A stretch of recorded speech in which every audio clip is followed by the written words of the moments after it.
on, everybody? And it is the time of the day. The girls want to know. The girls want to know are back. We are here. What up, boos? Man, we're going to talk about something that is going viral. Mega viral. Crazy viral. All over social media.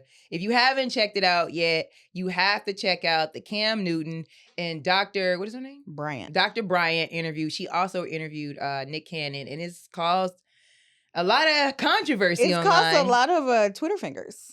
Lots of people have lots to say about it. We actually have things to say about it. I have a lot to say about it. I watched both. I actually watched the Cam Newton interview first because it went viral. Long. It was so long. They had clips of it on TikTok. Okay. And you would see them and you'd be like, wait, what's going on? Yeah. To the point where you had to tap in, yeah. and go to YouTube. And when I got on there, y'all, I'm not going to lie, I was triggered. I was stressing out in the house. I was pacing with my phone in my hand. I was like, I need to have a drink. He had me very much like, damn. I found that he was very put off, almost frustrated about her standards for herself, and frustrated that he couldn't get her to acquiesce to some of his points. All right, so this is why I was triggered. Yeah. We're gonna hop in fast. I attract these type of men often, and those are usually the ones that I'm mostly attracted to. Okay. And the problem when the relationship goes bad for me is usually it's I'm attracted to this dominant, manipulative man that eventually tries to not let me have a voice, but I was raised to have one. So when I get to doing how she was talking back, they be looking at you like, what do you feel like is dominant about Cam Newton? He does have a very man. He's a very his presence. You could just see it. You don't even have to be around him. Everything I watch, I'm like, he has a very subjective, right? That's just me. Right. Yes. But then again, I'm the woman saying that I can understand the Jasmine girl. I'm no longer that version of myself anymore, but I understand where she's at. And I understand how you think that way. I used to have a mindset like that because I was raised that way. Where you think that you would be the exception to the rule? Yeah. Okay. And my mother would be the one being like, she wanted to serve a man kind of a thing. Not in a negative way like that, but a home, someone to take care of home. Create a home. I think. Yeah. I don't want to make it sound like, you were a weirdo. I completely understand that. I think you can absolutely be in a place of let me cater to you type shit. But I think and I understand the desire to do something like that, but I think you have to be very conscious of who you're doing that for. Exactly. That's what I'm saying. Yeah. Over time, the growth for me in the countless failed relationships of the same type of Cam Newton setup made me be like, I was watching him oh God, he's so annoying. He's still definitely fine to me. I'm going to go ahead and say, I've always kind of been I mean, I watched both of the interviews. Even though he be having that head on, you be like, he is Beetlejuice. They both gave me the ick. I was like, get it away now. Move it. Yeah, but I get it. I his way of speaking is very much like my father. It was very, she was too strong, unfortunately. Okay. Her demeanor, her presence, her presence, the way she was talking to him and the confidence behind it. Certain men like that are annoyed by it. I also think he has a very. I don't know that he said he was toxic, but yes, he did. Did he say not verbatim, but he didn't. I don't think. What I mean is, I don't know if he admitted out loud. Maybe he admitted it to himself. Maybe he had to come to Jesus. He said, moment. "Life be lifing." Yeah. So he said something during the interview. He was like, "No one wants to find somebody worth going to hell for," and I didn't understand that actually. Well, I think that there's this idea that obviously marriage is hard. Absolutely. And I think there's this idea that you should fight to the death to stay in a marriage when sometimes a marriage is just not working. And it's okay to walk away. It depends on what fight to the death you talking about. But I think the fight to the death for him is very toxic. And so you have this woman who is, I vaguely remember her doing something like the third time's the charm, some kind of Oh, you mean her interview Jazzy did for that popular podcast? There was something about that basically her being the one that was going to change everything. And I know it. I don't know the name of that podcast, but that was a while ago, 2-3 years ago. Okay, and now right when we're in a situation where he is publicly saying I'm still looking for a wife, even though I have all of these women who have my children. And I think the idea that a relationship is worth going to hell for in any capacity, because no relationship is worth that, is very much rooted in there's going to be some toxicity. And I think even she said in the interview that there was the going to be some doctor. toxicity I in think any I heard her say relationship. something like And that. I don't know that I agree with that. There That there's is. going to be toxicity. Yeah, there will. I think if you don't believe that, you're doomed. No, I'm for real. Like I have Annoyances or toxicity? toxicity, babe. Marriages are gonna have toxicity, period. And I think that's what she's trying to get people to understand. It's not fighting to the death where you like your life is in shambles and your health is in crisis. She means, in other words, Can we qualify what toxicity would look like in a marriage that would be worth staying in? Because I think it's different for everybody. That's why I'm like, I don't know if I think where I'm struggling to accept that as like a statement of fact is that toxicity generally is something that we want to get away from, right? And so I guess it depends on, like, I mean, if he's beating you, run. Well, duh. That's next level. I mean, I'm saying, like, okay, Yeah. now I'll give you some examples. I'm not gonna go into. I know people that are married happily now and doing very well and running great business together, but their husband has cheated on them or had kids out of the marriage, or, and they stayed and everything's fine now. And, this is, to me, I look at marriage as like, or in a relationship, anything now, like after everything I've been through, I look at it like you can't change anyone.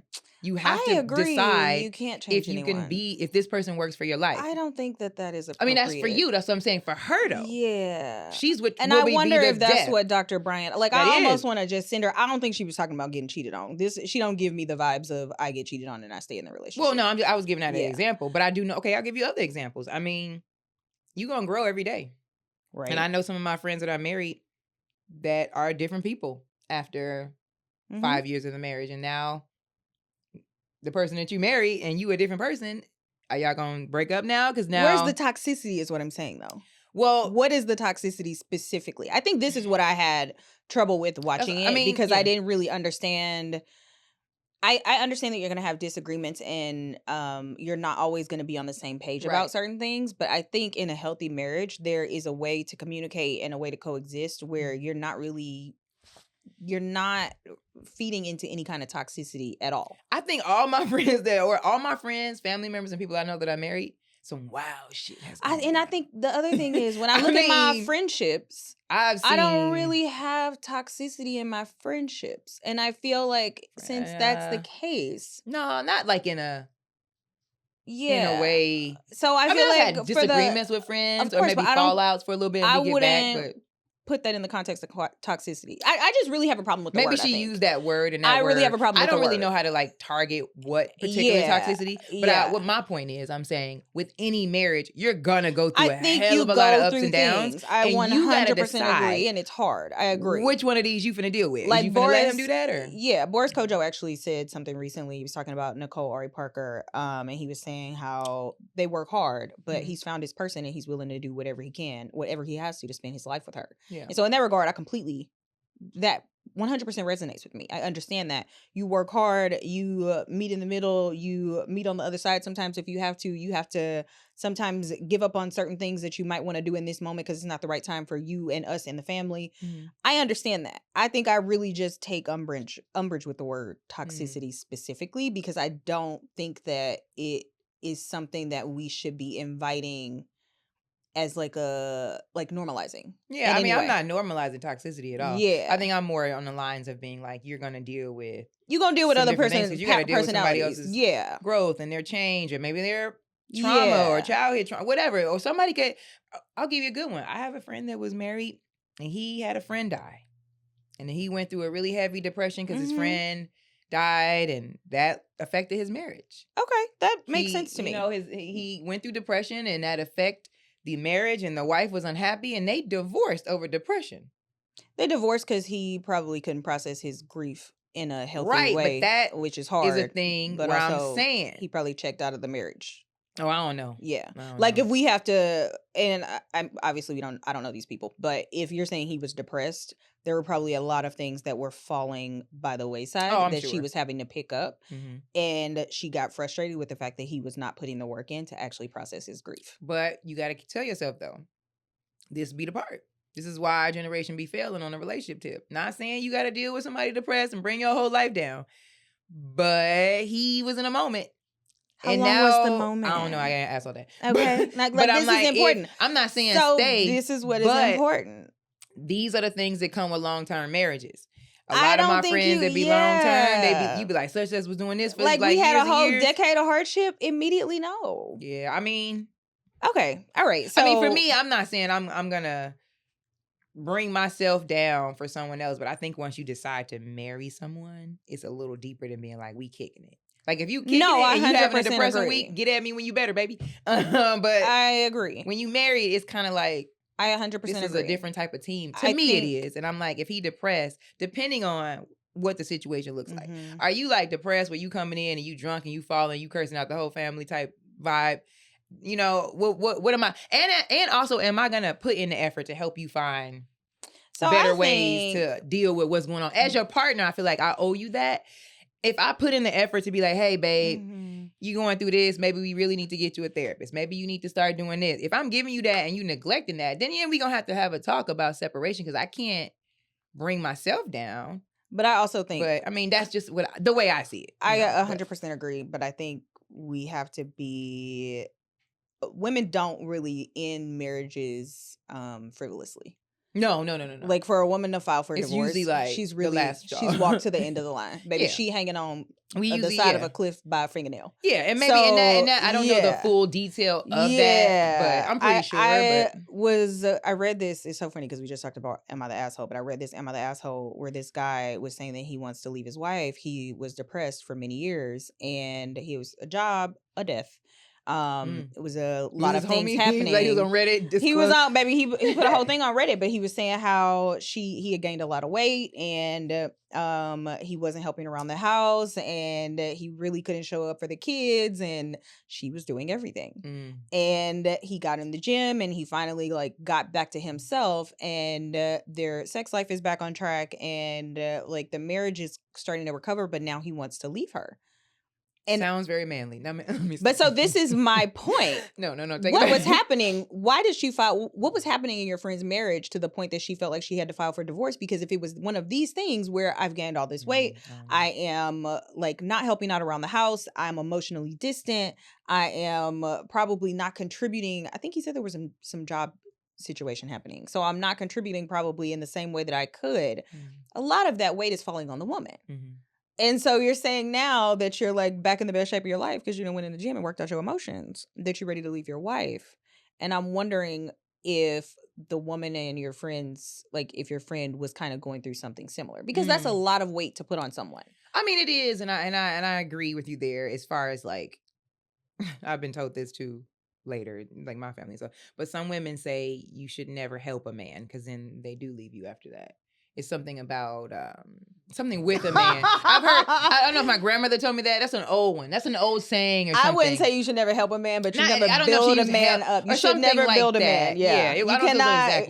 You can't build a man, baby. The man got to come built. You cannot build a man. I mean, once you get him built, he will absolutely leave you for the next person. This is just that's tried and true advice. If they're that type of person, you got to also really know who you're with. I mean, you do your best anyway, because you never know. Yeah, you never know. They switch up on you. Yeah, you never know. But I mean, with the Cam Newton thing, what bothered me a lot about it too, and some of it made me like have anxiety. I had to turn it off on and off because it was just like a lot of it, what him and Nick both were saying is the manipulation, and they're aware of it. And they're aware of it. Manipulative, yes. And that part made me really sad because I'm just like, them low-key, high-key predators. Like y'all are preying on women who will fall victim to this. Absolutely, kind of shit. Yeah. That part really made me sad because I was just like, they're aware of it and they don't want to admit what's happening. And the delusion in that was just like, where's the accountability that men scream out so loud? They always be online being like, women don't never be accountable. It was actually, but it's like, you just admitted online saying, oh, I can get whatever woman I want. I know how to get them. I know what to pick, what to choose, how to pay attention. It's like you're a psychopath. So you're sitting down and being like, okay, she likes cheese. You writing down everything that she likes and love. That person. So you can be that person to her. And then when you will her in, you snatch off the mask. Yeah. And now she's pregnant. So Nick actually, and then y'all got the nerve to say, "Ain't no women outside that want to be wives no more and be good women." They want, but they also why say you we need to. them all. They say we need to pick better men, and so he actually said, "Oh yeah, something, the pick better men thing is about to make me start a fight club." Well, so he said something in the interview or on his podcast with Dr. Bryant. He was talking about how his kids are his number one priority, mentally, physically, and spiritually. Right. And they're the priority over their mothers and blah, blah, blah. And so Dr. Bryant was saying that when you make a kid a priority like that and let them know that they are the priority over any other person, it gives them a sense of entitlement, and it also makes it difficult for them to accept that they are not an authority. Like, if there's an authority figure that's saying, I need you to do XYZ, if this kid is made to feel like I am the number one priority wherever I go because my dad said so, then when they get in a situation where they're not the priority, that's going to create an issue for them. And so she was saying how if you're doing that with your kid now, when they grow up and they get into a relationship, say your daughter is in a relationship with a man and she's used to being the center of attention and she's used to being the center of the world and he cannot provide that for her, what is she going to do? And Nick said she needs to pick better men. And I just thought to myself, the call is coming from inside the house. It's bananas. Like, it's bananas. How are you saying pick better men when you're literally you're in a situation where you are not the better man? You are not the kind of man that people should be picking. Friends, if men have a bunch of daughters, you know why he a F-boy.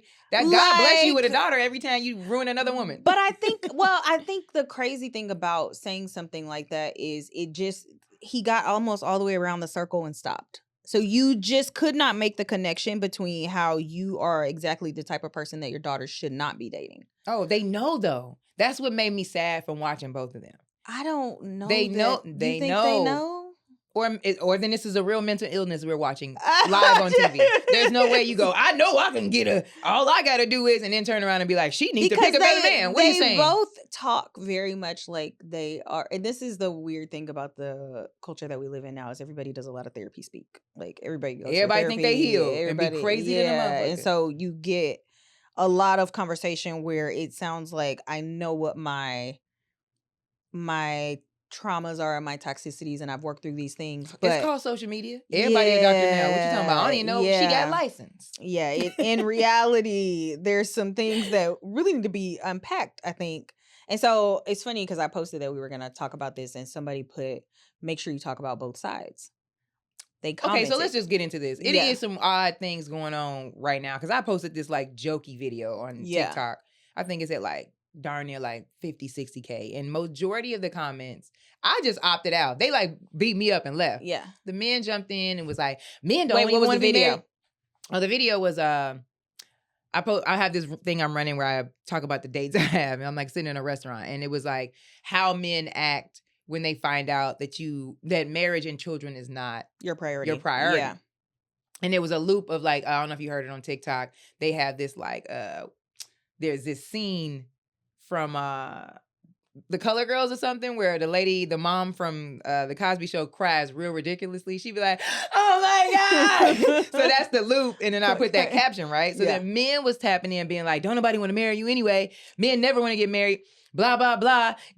That's fine. You could be a pass around. Just be a cat lady. It was just going, they were going bananas. Yeah. And so I would write back to a few of them, but then they were like, shut up, da-da-da-da. Yeah. So then other women was coming in and be like, tomato, tomato. Yes. So after a while, the whole comments are just literally couples or people. One lady was in there being like, I'm about to leave my husband right now when I'm talking to y'all. I ain't never gonna get married again. And other women was like, congratulations. Oh my and men were like, you stupid. Why are you here telling everybody? It got messy. It got messy. Messy. It got messy, but I mean, apparently men are very... I don't know what's going on. Well, so actually, this actually happened in both podcasts where Dr. Bryant talked about what her standards were for dating. And she talked about what she wanted in a man. And both of them were so flummoxed. They don't want They were just like... You'll never get that. I feel like Nick actually did say, you're never going to get that. Fool. It's not going to happen. He doesn't exist. And just for context, her standards are she wants a man with no kids. She wants a man who is of a certain socioeconomic status. She wants someone who is emotionally intelligent. Like, high functioning, high value. And I really don't like the whole high value, low value thing. It's just not my scene. I feel like it's kind of elitist. Yeah, it's what is it, Kevin but Samuels? yeah, I'm not into Rest that in at peace, all. Kevin Samuels. The thing is, like, if you want a person who makes a certain amount of money, that's fine. But I don't like that we're attaching value to people's bank accounts. Like, I just think it's gross. But anyway, this is what she wants. Mm-hmm. Nick literally said it's not going to happen. He doesn't exist. And I think when she was describing to Cam that she wanted somebody who did not have children, he was just so aghast. Like, he could not believe that she would be her age and want a person without children. As somebody who is also close to her age, I also don't want a man with children. And so, well, that just goes to show you that in our society, how people view women. yes. And especially when you are reach a certain age.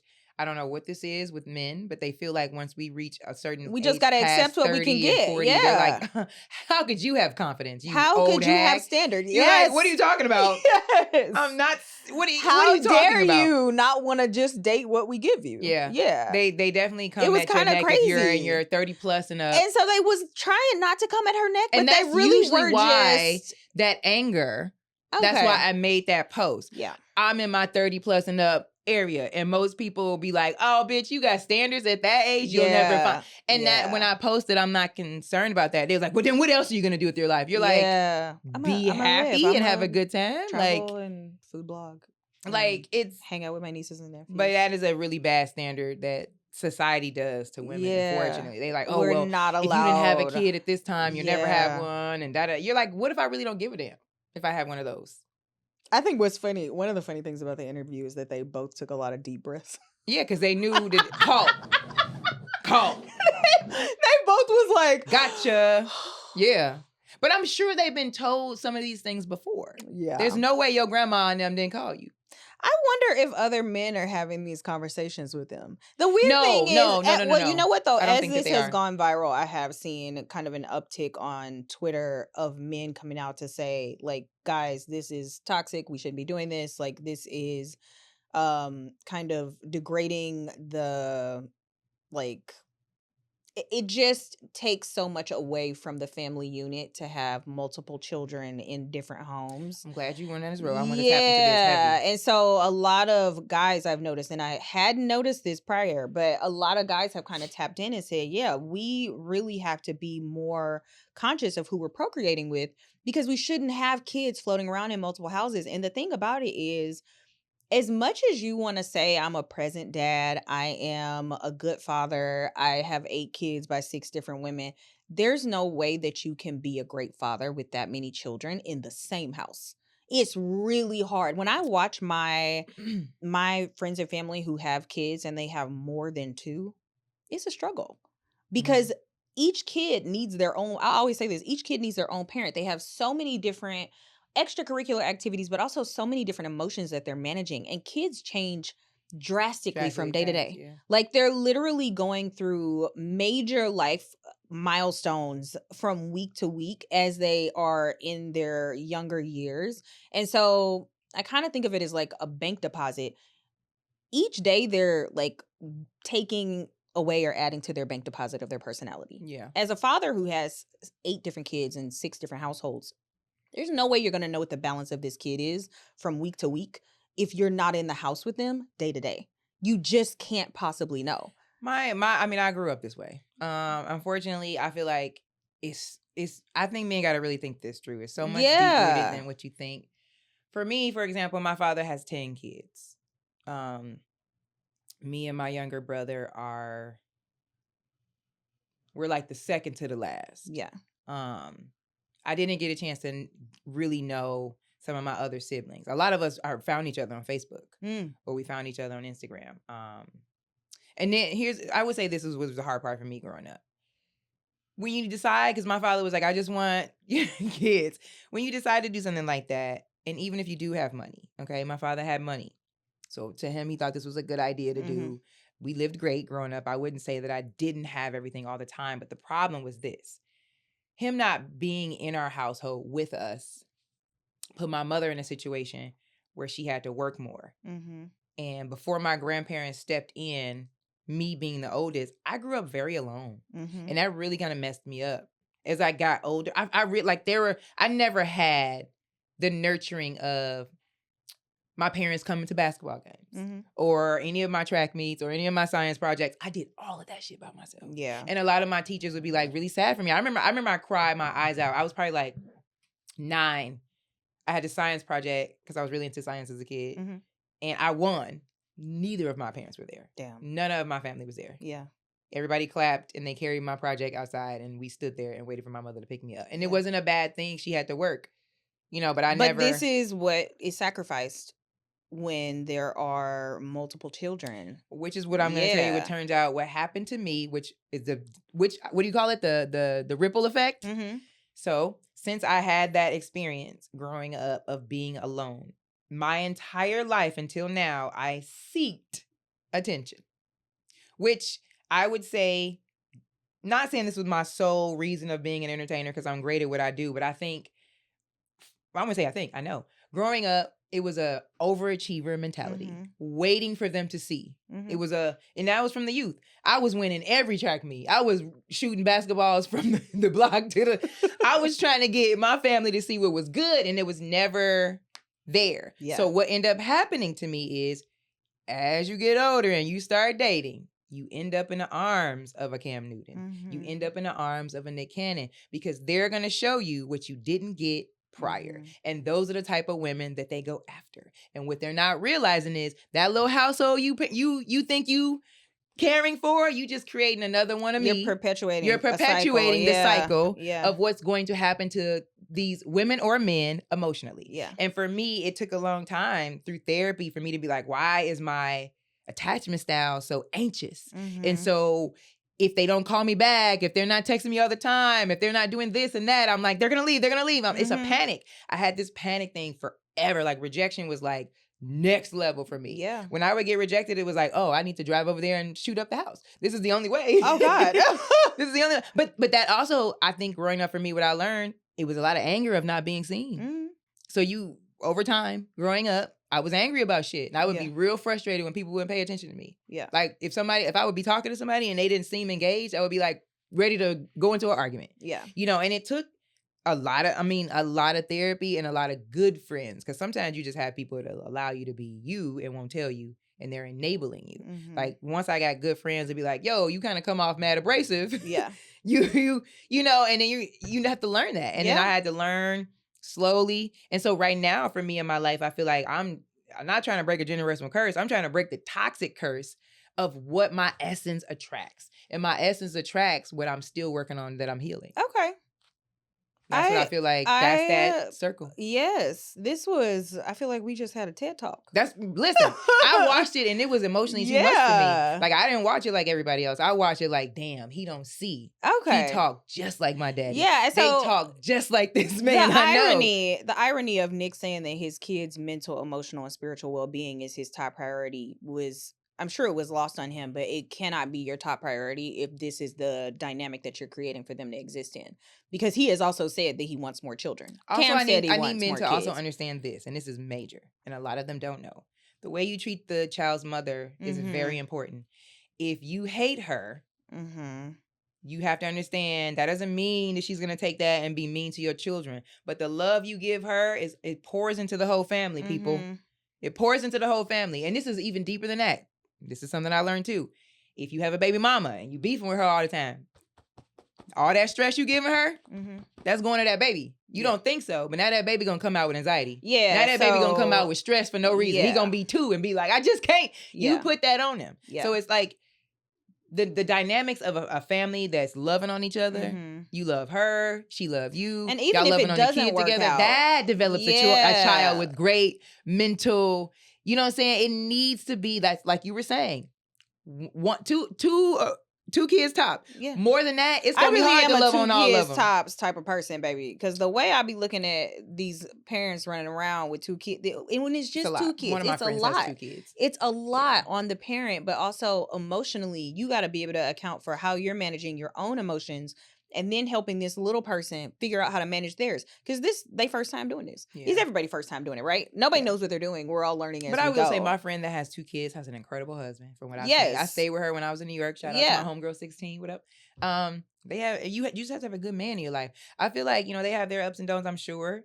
But what Everybody I saw does, when I yeah. was there, it's like he's really involved. Yes, He's and it's loving on both great. of I them think the kids. thing is, it is totally possible to do it and have a great life and Yeah. build something fantastic together. But I think when you start to get to a place, so I was kind of looking up statistics because I needed to understand like why this kind of stuff happens. Why do men like Cam Newton and Nick Cannon exist? Like what happens? Not exist. I don't really How did they understand. not? You was researching. Why do these people even well, exist? I just needed to understand. Now that's funny. I ain't never had nobody Google. No, I don't understand why these people even exist. I needed to understand what it is about like procreation that, Oh, I or can answer that what for it you. is that makes them have multiple kids outside of the household. You don't know the And answer to that, baby? Well, there's like a lineage kink or a breeding kink or something. Men But only want to have their legacy, babe. yeah, but I think the thing is that I found was that it is a lot more common, and this doesn't really explain Cam Newton's situation, but it was a lot more common. I found this thing on Child Trends, which is this like website that is made up of a bunch of research scientists who work in behavioral health, and they did a study where they found that 61% of men who fathered children with multiple women had either served time in jail, compared to 28% of men who fathered children with only one woman. But they also found that 24% of men who fathered children in multiple marital relationships. Okay, wait, I'm sorry, I'm reading it wrong. Basically, they found that a large percentage of men who fathered multiple children fathered their first child outside of marriage. Also, they fathered their first child at a young age, or they fathered or they had a sexual experience at a very young age. So lots of things happen in order for this kind of I'm gonna populate the earth with my seed type of thing to take place. But typically what it is you're either having your first child very young, you're having your first child out of wedlock, or you've had a very young sexual experience. Yeah. I don't know the track with So Nick Cam Cannon Newton, actually but Nick said only had his first two, right? Well, Nick actually said that his parents had him when they were 16 and 17. Okay. So that could probably make a difference for like why that's possible for him. But I don't know what I don't know. His first two kids was with Mariah. I'm saying his parents had him. Are you saying that as like a teenage kid? That inspired this nigga? I don't know. I'm just it's me just trying to figure. I be needing to understand. We like, need to know why they exist. I literally just needed to understand why this happens because I feel like this is something that's very prevalent. I think I know why it happens. I think a lot of men have children because they want their legacy. That's always the first step, and I think it's sad. 37. But here's the thing: unfortunately, not all men, but some don't really see value in women. They only see value in us and what we could do for them or what they can get. And it's unfortunate that a lot of men, I don't want to say that, some men, because not all of them, because I got good friends, but I do feel like a lot of men look at women like she will be a good candidate to have a baby with. Well, so the funny thing is, and I'm sure they don't necessarily be like, on a first date. She's gonna be a great wife. Let's go. I have been on so many first dates, and we will be having champagne and like freaking lobster or whatever the fuck, and the guy is like, "I want you to have my baby." We on a first date. Check, please. I'm gonna go ahead and that's literally crazy as hell. But I'm sure this has happened to you. That's all. No, because I don't. Here's the thing. This is why sometimes I'd be like, "How did I get again?" Well, so that's I'm a red very flag. poker face bitch on the first date. You might not even be able to read me. For me, that's a red flag. So if you say something like that to me, we are absolutely never seeing each other again. I might, but. If somebody said that to me, I'd be like, "Oh, toxic." That's a red flag to me because I just feel like we don't know each other enough for you. And who said I was about to have sex with you? What is going on? A lifelong commitment to me. Because having a kid with somebody is a lifelong commitment. Right? Yeah. And so a lot of what Cam was saying was that he's looking for a wife still, but he's like separating the ideology of a lifelong commitment between marriage and a child when they're the same. Because he's looking at it more like I can take care of my kids. I got money. I'm present. I'm leaving behind my legacy. But you cannot be present. Yeah. Mentally, these people aren't well. Yeah. Okay. And they don't see But any I wrong want in women it. to know I that had that's a a conversation red with my flag, father though. before he died about this Yeah. conversation, and he had Cheerios all over his chin and chest. That's how old he was. Okay. He was 85, and I finally was like, "Bro, what was the cause?" Yeah. His answer was, "You're gonna be a good person." They don't know. They don't see it this way. And then you know what was crazy? All my life I grew up being like, dang, why he didn't want to stay? I never grew up this way. Why did I end up building a relationship with some of my other siblings and hearing what their lives were? Because I used to be upset, like, oh, they got to live with him. You like, it just didn't sound like it was a good time having them there either. Like, no. these were what we need I to know understand. people who have that experience. Yeah, it was like I got to meet two siblings that had what I thought I wanted my whole life. And then when I spoke to them about it, they were like, it was kind of weird. Yeah. And it, so really what Cam Newton is not understanding and or seeing, he has a lot of work and healing to do. And he's going to continue to ruin the waters until you wipe the shit off your body. So stop getting in the pool with shit on you. I think the thing is, for women, I want us to get to a place where we're not accepting shit like this, because I think a lot of times women will enter into relationships with men like this thinking that they're going to be the exception to the rule. Absolutely. There's some, and this is not to drag I've definitely people, been that dumb, because it has to be, you just reach a certain level of alignment and enlightenment in your life and you understand things a little bit differently, but there's a pick me to that. Where it's just like, I'm different from other women. It's not going to be the same for me because my aura, my energy, my essence is so intoxicating. My healing, my spirituality. Yeah, that this person is going to completely change their MO for me. It's never going to happen. Baby, no. You're just the next victim. Never going to happen. And so what ends up happening is you go into this space and you feel like, I'm that bitch. Look what I got him to do for me. And then suddenly, when the veil comes off, you're in a position where you're tied to this person for life because you assumed that something that you could do would create a better person in them. And the only people that can create better people in men is men. Yeah. Right. And so, and this is, you know what? I will say this is very true. And you guys, I have a younger brother and we both grew up in the same household, and him and I is so fun. When I go home, we talk about this a lot together. And he's always like, yeah, man, I realized that was some wild shit. He's like, I went through a lot with my wife, reading a lot of books, a lot of therapy. He was like, I used to be very toxic, but he's an incredible husband and a wonderful father. You got to take that jump. Men have to realize you got to get in that mirror and be like, I'm not where I'm supposed to be. I got to go to therapy. And so Dr. Bryan also said this. She said that in order to get somebody to do that, in order to actually get somebody to change into the person you want them to be, know that you're not going to get them to change for you. You're going to get them to change for the next woman. So a lot of times what happens is you leave a man and he is devastated because he thought you were going to stay. He thought he was going to be able to do all his little fuck shit and you was just going to keep being in the room, being in the mess with him, and you leave, and then suddenly he's looking in the mirror like, how did I fuck this up so bad? That is the thing that precipitates. Oh yeah, I'll tell you right now. Well, that is the thing that precipitates a change. And so she was talking about that, but the thing is, he probably will never be the person that you want him to be. No, I was just gonna say. And so if he comes back to you, no, it's a no. Get the hell out of there. Yeah, but for the next woman, he will. Men have this weird thing, and I see it all the time, especially with me. That's why now we moving hella different. I'm not fixing nobody for nobody, but I definitely feel like I've always had that healing spirit. Like when men come into my life, I'm a very nurturing person. Like that's why I be understanding where Jazzy coming from. I'm a very nurturing bitch in the beginning. I'm gonna give you, and I'm gonna be there. I'm gonna pour into you so hard that you gonna like that, but then eventually I'm gonna learn that you're not giving it back, and then that's where the conflict is gonna come in.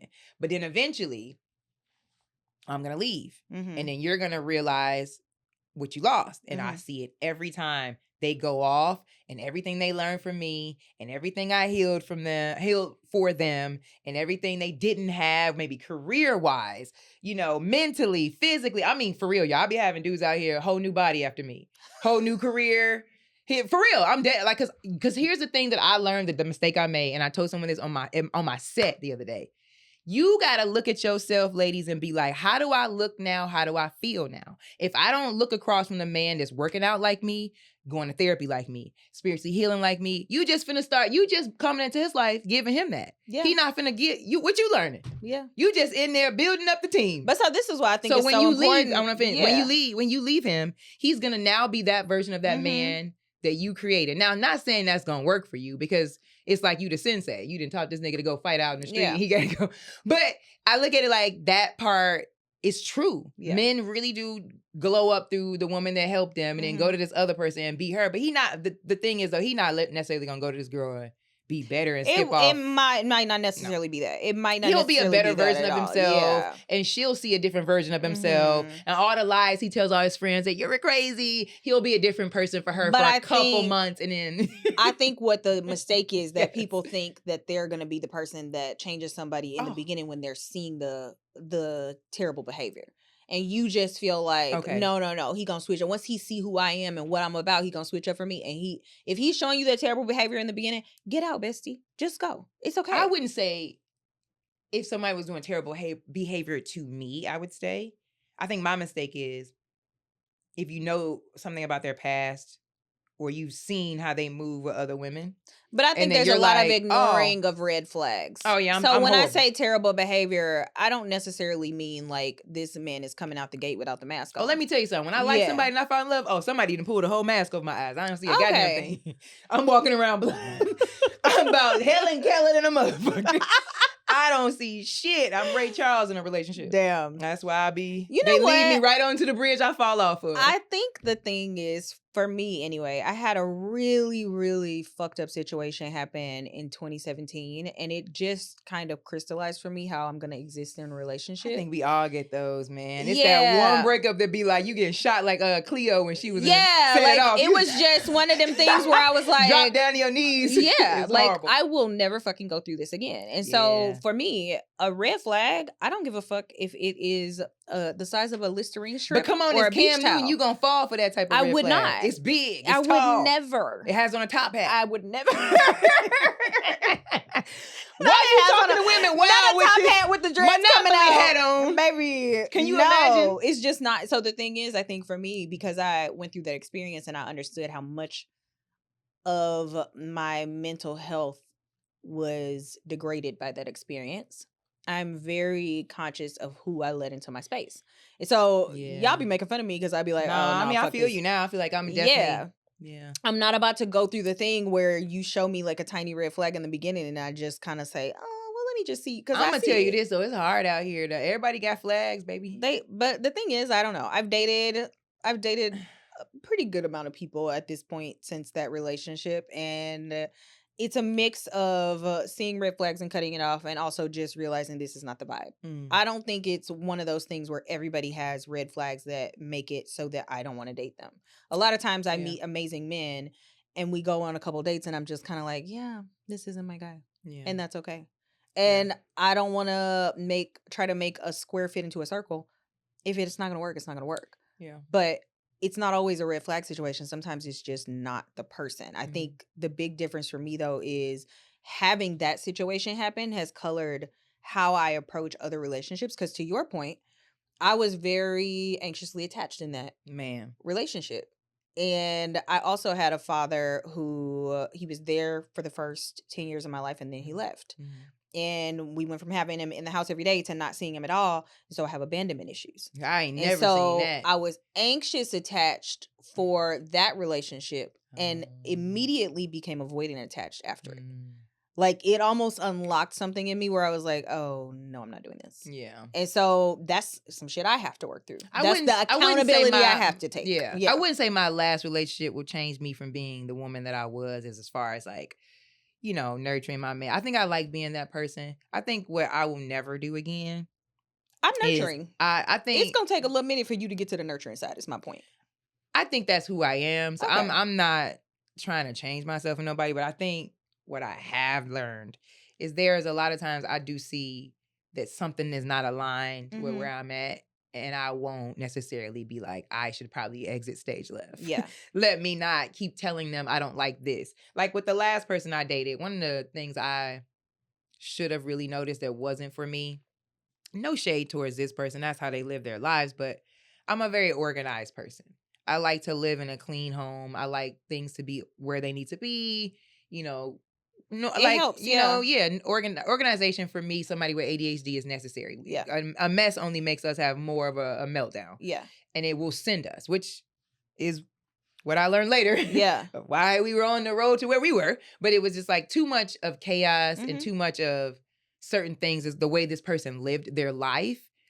I noticed it and I didn't make the necessary choices to, take myself out of that. On top of that, what I know now is like paying attention to how that person takes care of themselves will really show you how they're going to take care of you. And I didn't really notice that. Like I take care of myself a lot. Like I do. Like I like the gym. I take care of my skin, the way that I eat. Like, not saying I'm a luxury person, but I am someone that wants to pour into myself in a good way. And I noticed that the person I was dating really didn't care about that very much. Yeah. They borderline didn't even care if they woke up and brushed their teeth before smoking weed. It was very weird. Okay. So like that alone was very like cringy for me. Yeah. But I was too caught up in what we had.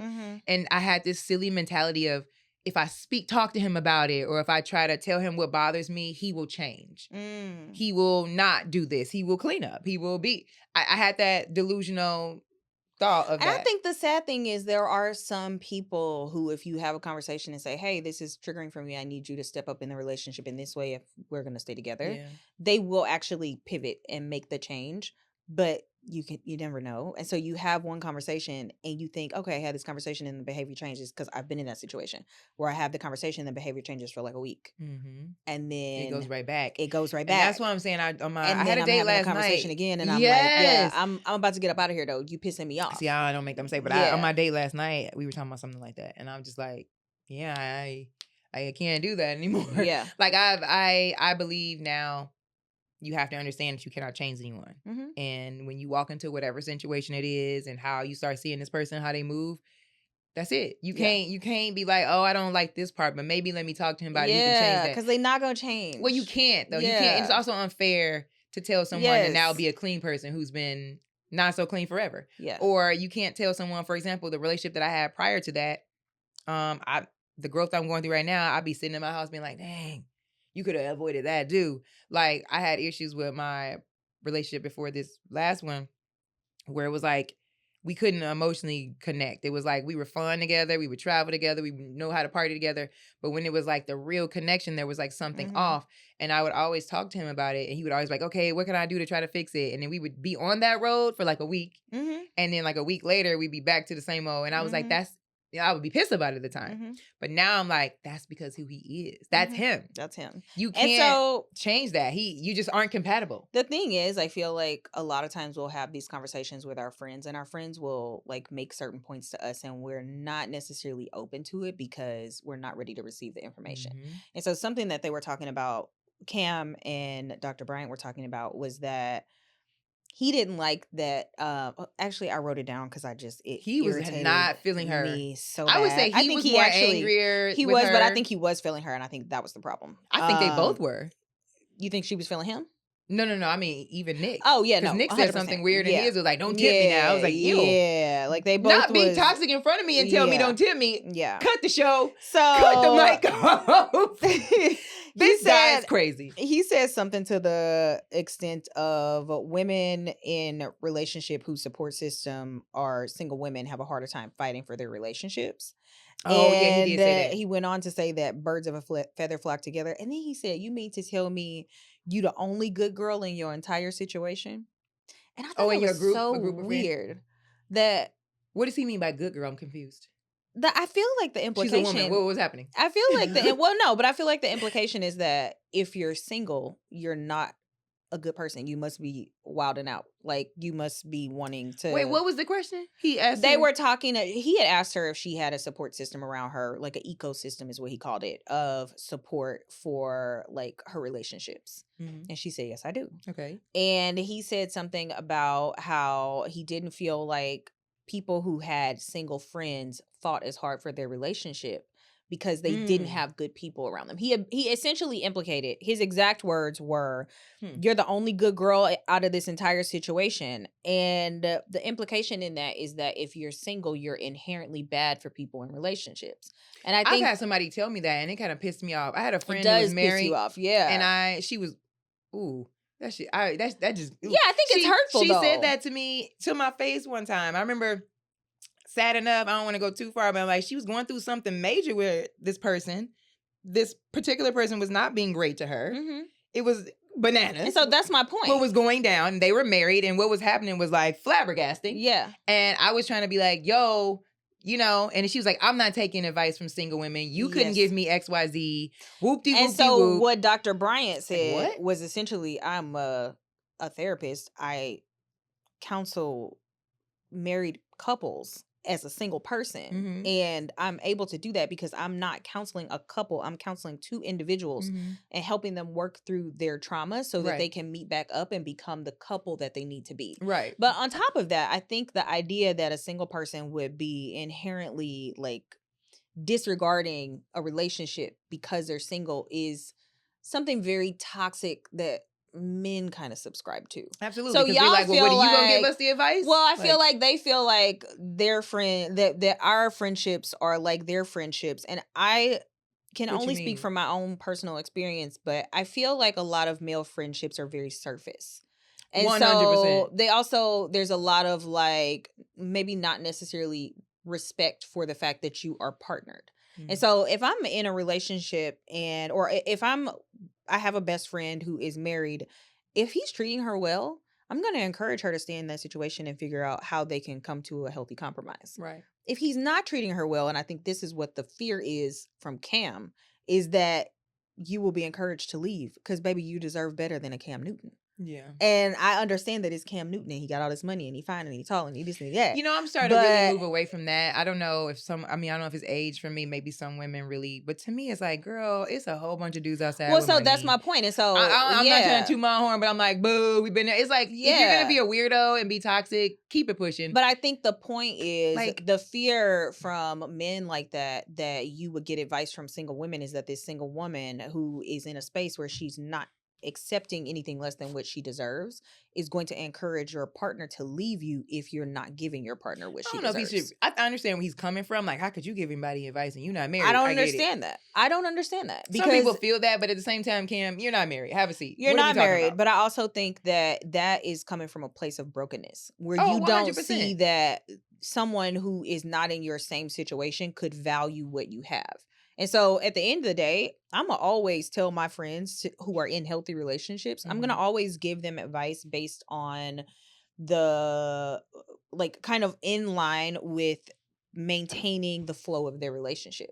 It's never going to be on some fuck him, you need to leave. That's never the energy. Right. The energy is always going to be, how do we make it so that you can exist here and feel comfortable and so that y'all can maintain a happy marriage? Right. That's what good friends do. Yeah, but I don't think would they never have tell good my friend to leave friendships, anybody. though. That's none of my business. A. And Yeah. B, I mean, I don't think they have good friendships. I think that's the point. I think for them, because they don't have friendships where people are encouraging them to stay and be faithful and to work it out, they don't. Let me give you a good example. Everybody's going to have their side of the story. Mm-hmm. So what I've noticed with some men, and from my last relationship that I had, what that man is telling that friend is his version of what he's telling him. So that advice that man is going to give him is only going to be solely off of that story. So he can't give you real advice. Let me tell you why I know this, y'all. Crazy thing. Okay. You know what? That's fair. The last relationship I just had, I would say that both of us had some things to learn. Mm-hmm. One of us was fine with being accountable with that. And the other one was very much like, no. I found out later, which is why I'm grateful I'm out of the relationship. I found out later that he doesn't have a therapist, but he had a friend that is supposed to be a life coach or some lame shit like that. And he talked to him every day. Because I think life coaches are like, who, what? Yeah. Your life better be the shit. Okay. But anyway, he was telling him a version of me that's not real. Yeah. The way he was painting me to his friends, y'all, that I never knew. This is one thing too, ladies. If the guy you're dating, his friends are not super nice to you, super trying to be like, I heard so many great things, peace out on him. He talking about you behind your back. So the guy that I was dating was painting a very negative picture of my character to his friends. I have seen this, yeah. So his advice, the advice they were giving him was to be bad to me because they didn't know who I was. It was just his version. So catch this. Once we broke up and the shit hit the fan, his life coach called me. And we had a conversation, and it was really strange because the life coach was like, wow, it's like both of y'all got two different stories. You're telling me what's going on and why you feel this way, but that's not what he's ever. And like in my mind, I was like, my gut has already been telling me that he's been painting this version that is unreal in his mind of that's not happening at all. But they can only judge that story because those are his friends. That's the same way as a woman. If she goes to her friends at brunch and she's painting this picture of how she sees this relationship, you guys are only going to be able to give her the advice off of that. Yeah. So no one really knows what's really going down. And so the other part of that is people will say you should not talk to other people about what's going on in your relationship. You should. I think you should, but I think you should be honest. I think certain things. I don't think you need to go to everything. I don't think you have to go to everything, but I think it is important to have a sounding board for life. It's called, you need to get a therapist. You could get a therapist. And you need to talk to her. But if you don't have a therapist, I definitely think, because I think a lot of times people don't really take the right things and keep them to themselves. And this is how you find yourself insulated in an abusive situation. Wait, what do you mean by that? So like if the directive is you shouldn't be talking about your relationship, but only like to other people, only certain things. People hear that only certain things and they may pick the wrong things to talk about. And so whereas I'm giving you these little tidbits of information about what's happening in my day-to-day life, I'm not giving you the abusive part, because that's not something I should be talking about to other people. That's not their business. I need to keep my relationship shit to myself. I think you should, because if you're not sure if you're gonna leave that person and you go to brunch and tell your homegirls what's really going down in that house and you stay with that man, you look stupid, and now you put your friends in a bad position. Nah, it doesn't because matter. Now they got to go to the house and pretend like they like Darnell when really they know he be. So this is the thing, and also I think that's bananas too, because why? Also, chill. Don't tell people in your family, because soon as I gotta disagree with this. 100%. I did, because if you tell, let's just say, you having a bad time, and I tell my mom, oh, this happened, and I stay with him, and then the next time we at the reunion, so now the whole family is involved with the relationship. Well, when so I just kept that between him and I. If it's abusive, you should absolutely be talking to your family about it. That's the first thing. I mean, you should never. Let me just say this. Hold on. I think when you're in a situation where you're being emotionally or physically abused, you absolutely should be talking to your family. It is very difficult. That's a whole different thing. I'm not saying if you get punched in the eye, don't tell nobody. No, but emotional abuses, mental abuses, you should be talking about this kind of stuff. Yeah. And I don't think necessarily that. But how are you doing it? I don't even think it matters how you're doing it. And I think the thing, and maybe this just is because I have a very different relationship with my friends and family, but we are not the kind of people who, if you talk to me about your relationship, when I come around your man, I'm going to have like beef. But it does make people choose sides. I'm always going to be on the side of my friend. Okay, I guess that's because they're telling you anyway. That's different. Yeah, that's how it works anyway. Right. With any situation. So so I think the thing is the idea that we should keep certain stuff to ourselves. Like, you keep stuff to yourself when you don't trust that people who you are communicating with can hold space for what you have to tell them, and also allow you to exist in the situation while you navigate your way out of it, if that's what you want to do. Yeah, that's, to me, I always feel like I don't want any too much in my ear where I'm trying to figure out what. But a good friendship, and this is what I'm gonna say, a good friendship is somebody who you can tell what is happening with you, and they're not judging how you handle the situation. Mm-hmm. They're allowing you to handle it the way that you want to handle it. I don't think I have friends like that. I just think I made mistakes in the past, being a little too fluent on talking about the ups and downs of my relationship with friends and family and how that looks over time. Like, for example, like, you tell somebody like, yeah, this happened, he did this. Everybody, you need to leave him. You need to do this. And if you don't want to do that right at that moment or at that time, or you didn't decide that, it just could cause a little bit of a. What I'm saying is that I have had the same situation where I've been in a situation where I've talked for years about what I felt like was just not a good place for me to be in, and I was not getting any judgment from my family. I guess my point of view is this. Judgment from my friends. So that's a friend issue. Right. No, I'm just saying my point of view is this, I guess.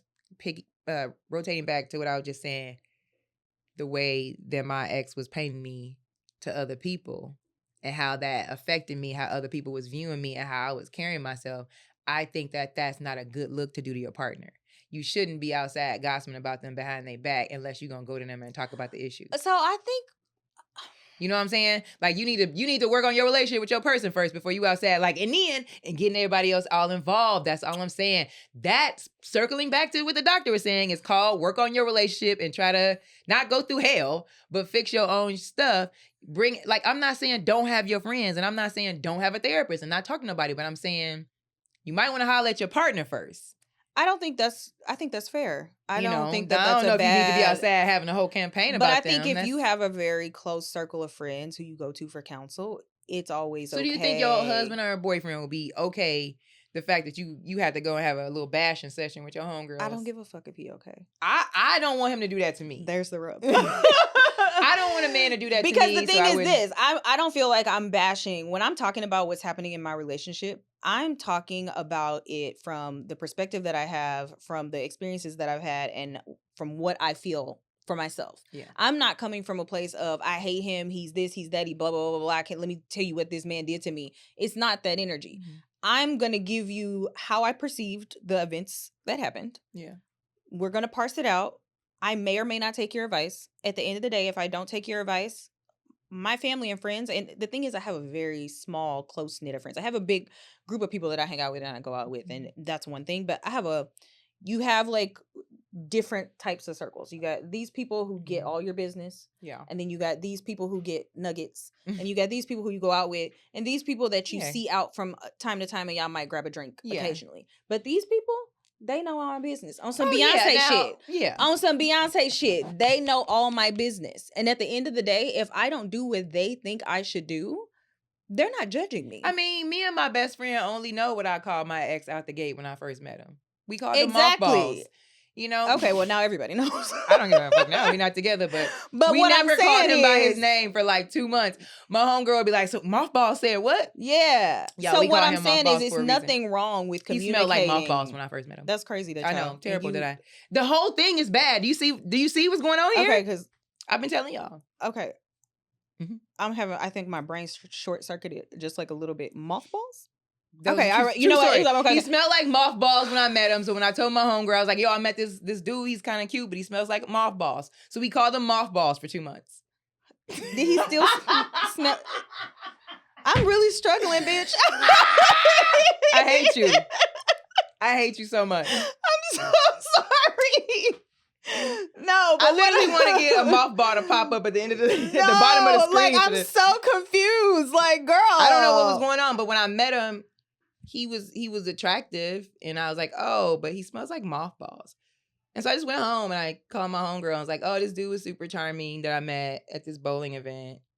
He was cute, you know, he was tall, but he smelled like mothballs. Girl, I'm having. And she was like, mothballs. So it was so right. Yeah, like my mothball homegirl. Yeah. She know everything. But what I'm saying is that's also probably a homegirl who you could talk to about stuff. And even if it goes up and down, she not finna judge you. Absolutely. So I'm not saying no, because she came in town and she met him and she definitely didn't say, hey, mothballs. Yeah. She just was like, nice to meet you. You know what I'm saying? This is my point. So I think people hear that you can talk. Exactly. I think people hear that you talk to your girlfriends about it and they think you having a fucking sister circle of 15 people disseminating your business to the masses. This is not it. You have a close group of friends who are your counsel. These are your people that you trust with your deepest, darkest secrets. And it don't matter what you do, they got your back. Yeah. And so in situations where you feel like you not being necessarily supported in your relationship, even if it is abusive, even if it is kind of toxic, it doesn't matter how many times you go back to that situation. They not finna cut you off or look at you crazy because like you these are your people. For me, just being a part of that experience, I'm like, yo, I wish all that talking he was doing behind my back, it was something that I knew, because I think things would have never hit the fan the way they did if I was aware of that. Like, to me, you know, now that I'm healing from that situation, I'm like, are men afraid to tell a woman that they're not happy or something isn't working out? Yeah, I mean, yeah. Like, they just will stay. Do they just want to stay and just wait on us to be like, I'm miserable? Yes. Like, what? Yes. I don't know, because to me, men rarely file for divorce. Actually, I kind of want to look up what the because to me, it was just like, is. Okay, if he would have said that he felt like certain things about me were too much for him, or not this or whatever, you know, you have that right. I feel like we could have just broke up and everybody could have just left. You know what I'm saying? Like, and everybody been fine. But like, this man watched me sell all the things out of my apartment, watched me move into his house, and still was telling me what I wanted to hear. Meanwhile, he was at the red table round table with his homeboys being like, I don't know. 29 to 30% of men file for divorce, okay? Versus 70 to 75% of women. So they are waiting on us. They are waiting on us. This statistic is from, actually, the 29 and 30% is from divorce.com. Hold on. Why is Google putting AI results at the top of the page? It's actually taking over a lot. Really starting to piss me off. 66, actually, wives are the ones who most file for divorce at 66%. That figure has soared to nearly 75% in the last few years. That divorce statistic is from Wilkinson and Finkbeiner, which I don't know what that is, but in other words, men will stay. They will stay and be unhappy. Or do something weird, or try to make your life miserable enough for you to leave. And that's what I felt like. What that was, what I experienced, and that, you know, I feel like it was like somehow he was like, "Oh, I don't know if this is for me, and I don't know how to say that, so let me put my foot on the gas and get on her nerves." You know, when it could have been a much more respectable thing, but I don't think that a lot of men are self-aware, and I think that's where the problem is coming in. Because I'm not saying that women know everything, but I will say this, fellas: 90% of my female friends are in therapy. 90% of my female friends are in therapy. If they're not even in therapy, they're doing some form of spiritual healing or getting to know themselves. I was in therapy. The only reason I'm not in therapy currently is because I don't have health insurance. But prior to that, I was in therapy. Yeah, but then even then, you're listening to Calm and you have Abraham Hicks or something. I don't know. I'm reading many books. That are like, well, I can't go to therapy. I guess I'm gonna. They're just out here, like literally with bad feet and mentally ill. I had a dream, and anytime I have dreams, I wake up and Google them because I just need to understand what this communication is. What does that mean? Oh, okay. I don't really remember. Wow. Okay. Yeah. No. Anytime. Oh, I dreamed when I was living with him because it probably was a nightmare. Actually, I haven't dreamed since I've been back at peace. All right. I've been chilling. I don't know. But I think there is this innate desire for women, and perhaps it's because we just have been oppressed culturally for so long. Like there is this innate desire for us to be better, to do better, to heal, to find more mental peace, to find a way to like align to our most desired path. And I don't think men necessarily have the inclinations to do that. No, because they also move really quickly. A lot of men that I know will be in this relationship that they love this woman. They already talking about it. They break up 2 weeks later. You like, he's dating someone else. We have 5 minutes. Okay. But I just feel like what we saw with Cam and Nick, to close this out, was two men who have enough money to get a goddamn therapist. And they have, 8 kids in? Nick Cannon has like bananas. 600 kids. I just feel like, you know, when you have money and you're a man, you take advantage of the things that you probably shouldn't have. And for us as women, to close this out, I think we definitely need to just stop thinking we're the exception.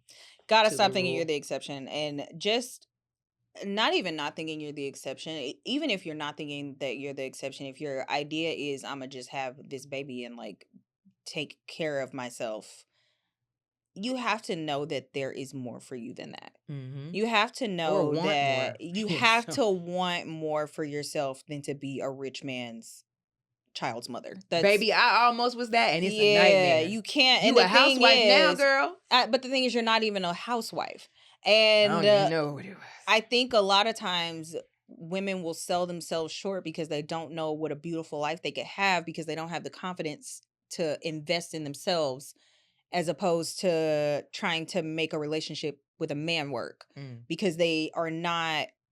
She talks about high functioning and low functioning. They're not high functioning enough to get to the place that they need to go to bring in the life they actually want. So you've kind of settled for what you think you can get, when in reality, you settle for what you think you can get and feel like it's going to make you happy. But I just can't imagine that nobody is happy being the 5th baby mama to a man with 8 kids and counting, because he wants more. Hey, I'm gonna leave y'all on this because we ain't got no more time. Do you? If you like it, I love it, baby. I mean, I don't, but I hope. I'm gonna go ahead and the best for y'all. By myself. And I want us to want more for ourselves. Yeah. We deserve more. Well, yeah. Please leave comments, male and female. We would love to hear your thoughts on the discussion we had today, as well as the Cam Newton and Nick Cannon with Dr. Bryant. Dr. Bryant. I keep wanting to mess up her name. Dr. Bryant. We love you guys. Definitely like, share, and subscribe, and we'll see you guys next week. Bye, boos.